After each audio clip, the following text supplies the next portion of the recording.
With the item reclassification journal, you can reclassify items, for example, from one location to another, but also from one bin to another, between serial numbers, lot numbers, expiration dates, and so on.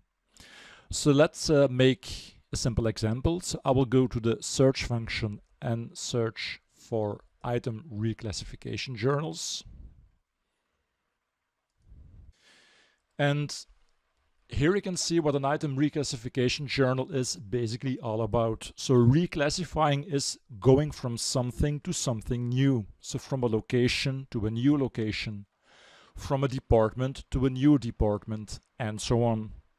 So here you can already see a few examples, but by clicking on personalize, so let me show you this.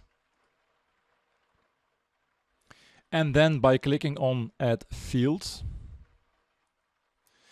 if you then check everything that starts with new, you can see what you can use a reclassification journal for. Now, most of these fields are already displayed, but you can see that you could also add the bin code, new bin code field. So in case that you use a location with bin codes to move an item from one bin to the other. Okay, so let's stick to the example location, new location. So I will enter a posting date, then a document number, then the item number, and let's use the Mexico swivel chair once more.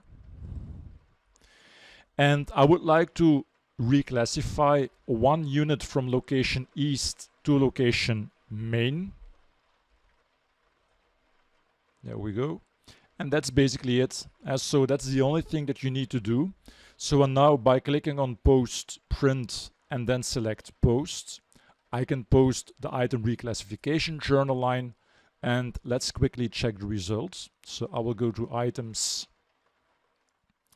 and search for the Mexico swivel chair.